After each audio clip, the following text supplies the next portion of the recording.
तो हेलो दोस्तों, आज की इस वीडियो में रिलायंस इंडस्ट्री के बारे में बात करेंगे कि उसका शेयर फंडामेंटल एनालिसिस करने वाले हैं। तो वीडियो को अंत तक देखिएगा। रिलायंस के बारे में बात करते हैं। रिलायंस जो धीरू भाई अंबानी ने बनाया था वो प्रमोटर मैनेज्ड, यानी कि अपने बेटे के नाम पे किए मुकेश धीरू भाई अंबानी 50% शेयर उनके हैंड में है, यानी कि मुकेश अंबानी के हाथ में। तो चलो शुरू करते हैं और इस कंपनी के बारे में बात करते हैं। तो इस कंपनी का मार्केट कैपिटलाइजेशन 17,66,993 करोड़ है। करंट प्राइस का चल रहा है 2,612। और हाई लो की बात की जाए तो 2,632 पे सबसे हाई चल रहा है और लो चल रहा है 2,000 के आसपास में। स्टॉक का पी रेशियो है 25.8, यानी कि अच्छा खासा रेशियो है। बुक रेशियो है, बुक वैल्यू 1,110। अगर कंपनी को कुछ भी हो जाता है तो 1,110 रुपये आपको वैसे ही मिल ही जाने वाले हैं। और डिवाइडेंड एल्ट है, यानी कि अपने प्रमोटर को डिविडेंड बांटती है 0.34 के आसपास। आरओसी यानी 1 साल का रिटर्न है 9.14% का। आरओसी है 9%। फेस वैल्यू भी 10 का है। अगर यहाँ से आप देख सकते हैं तो यहाँ पे एक 5 साल का चार्ट है। तो मार्केट कहीं ना कहीं कंसोलिडेशन जोन पे और यहाँ पे ब्रेकआउट आने वाला है। तो यहाँ से आप चांसेस है कि आप इस कंपनियों के शेयर को खरीद सकते हैं। प्रो यहाँ पे यही है कि सभी मशीन जनरेट यहाँ पे यही है कि ये जो पर्टिकुलर कंपनी जो एक कंसोलिडेशन जोन पे है, उसके बाद यहाँ पे ब्रेकआउट आने वाला, या फिर ब्रेकआउट पास होगा या फिर फेल होगा, ये पता नहीं। तो यहाँ पे आपकी यहाँ पे मशीन प्रो यही है। और कंपनी का कौन सी है कि कंपनी ने लो रिटर्न दिया है जो 8.23 का, यानी कि एफडी से कुछ थोड़ा ज़्यादा रिटर्न दिया है। और उसके यही कंपेरिजन में इंडियन, यानी कि रिलायंस इंडस्ट्री के कंपैरिजन में IOCL, BPCL, HPCL, MRPL, CPCL जैसी कंपनियां आ जाती है। अगर क्वार्टरली रिजल्ट की बात की जाए और प्रॉफिट लॉस की, यहाँ पे बैलेंस शीट, कैश फ्लो और रेशियो और शेयर होल्डिंग पैटर्न की बात की जाए तो यहाँ से आप पता कर सकते हैं ये कंपनियों के शेयर खरीदने चाहिए या नहीं खरीदने चाहिए।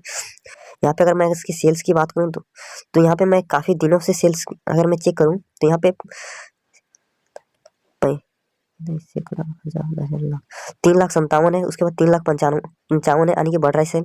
4,43,000, 3,00,000, फिर 15 में 2,000 घट गया, फिर 15 में घट, फिर 16 में घट गया। यानी यहाँ पे घटता बढ़ता रहता है। यहाँ से जो सेल है एक्चुअली यहाँ से बढ़ते नजर आना चाहिए। तो यहाँ पे 6 देख सकते हैं, 8, 8, 6, 9। चलो यहाँ पे सेल यानी कि इसका बढ़ता ही जा रहा है। तो आप यहाँ पे कंपनियों का आप देखते हैं एक्सपेंस, यानी कि खर्चे कितने बढ़ रहे कि घट रहे हैं। तो एक्चुअली ये भी बढ़ता ही नजर आएगा। यहाँ पे सबसे लास्ट में देख लेते हैं 3,85, 5, 7, 7, यानी कि यहाँ भी खर्चे बढ़ते नजर आ रहे हैं। ऑपरेटिंग प्रॉफिट मार्जिन यहाँ पे 9%, 8%। यहाँ पे देख लेते हैं कितना है, 15, 17, 16, 16, यानी कि ये भी ठीक ही चल रहा है। अदर इनकम अगर कंपनी की बात की जाए तो यहाँ पे 8, 22, 17, 12, 13, यानी कि यहाँ भी इनकम इनकम थोड़ा घटता नजर आ रहा है। इंटरेस्ट यहाँ पे भी आप देख सकते हैं, इंटरेस्ट बढ़ते हुए क्रम में होगा। चलो यहाँ पे बढ़ते हुए क्रम भी है। डेप्रिसिएशन यानी कि कंपनी की कितना छूट मिल रहा है तो देख सकते हैं 26, 29, 40, 45। चलो ठीक है। अब प्रॉफिट बिफोर टैक्स यानी कि प्रॉफिट कितना बचता है इनके पास एक्चुअली काम करने के बाद, तो 26, 3, 19, 22। चलो यहाँ भी ठीक है। अर्निंग पर शेयर अगर बात की जाए तो अर्निंग पर शेयर कितना है, नेट प्रॉफिट कितना है यहाँ से 67, 74, 77। यहाँ भी कंपनी ठीक ही चल रही है। अर्निंग पर शेयर यहाँ पे अगर देखा जाए, अर्निंग पर शेयर की बात की जाए तो यहाँ पे 79, 74, 98। चलो ठीक है। डिविडेंड एल्ट 8, 9, अपने डिविडेंड को बात रही।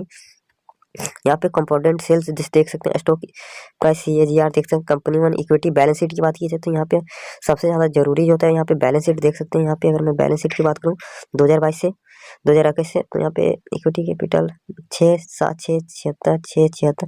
यहाँ कैपिटल भी ठीक है। रिजर्व की बात की जाए तो 6, 93, 7, 09, 7, 09। चलो यहाँ भी ठीक है। अगर कर्जे की बात की जाए तो कंपनी पे 1,000, 10,000, लाख, 10 लाख, 3,19,000, 3,04। यहाँ भी कर्जे बढ़ते, इस कंपनी के कर्जे जा रहे हैं। उधर लाइबिलिटीज की बात की जाए तो 3,99,000, 3,40,000, 3,99,000, 4,38,000, 6,14,000। यहाँ पे भी खर्चे उनके इस कंपनी बढ़ते जा रहे हैं। एसेट्स की बात की जाए, एसेट बढ़ रहे हैं कि नहीं, एसेट्स की बढ़ रहे हैं कि नहीं, एसेट्स यहाँ पे आप टोटल लाइबिलिटी चेक कर सकते हैं। 1,33, 31, 1,4, 1,4। एक्चुअली कंपनी की हमेशा लाइबिलिटीज बढ़ते ही रहती है और एसेट्स भी बढ़ते रहते हैं। खास रहे कि एसेट ज़्यादा बढ़ना चाहिए लाइबिलिटीज के मुकाबले। तो फिक्स एसेट की बात की जाए तो 2021 से 4,41, 6, 7, यानी कि यहाँ भी फिक्स एसेट यानी कंपनी के एसेट बढ़ते क्रम में। इन्वेस्टमेंट अगर कंपनी की बात की जाए तो कंपनी ने कितना इन्वेस्टमेंट किया, 3,64,000, 3,94,000, 2,35,000। यहाँ पे इन्वेस्टमेंट कंपनी ने घटा दिया है। तो यहाँ पे एक ओवरऑल रेड फ्लैग है।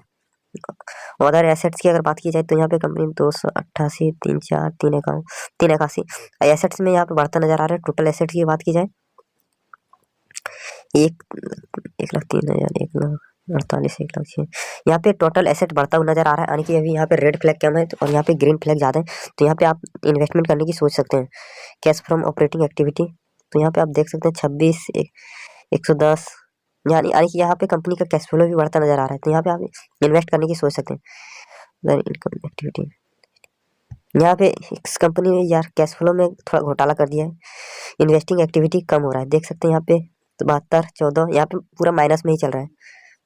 तो ये फिर यहाँ से चल रहा है एक और net cash flow 19, 8, 40, 13, 18, 32 net cash flow में भी गड़बड़ है। यहाँ से आप रेशियो चेक कर सकते हैं। चलो रेशियो अगर बात की जाए तो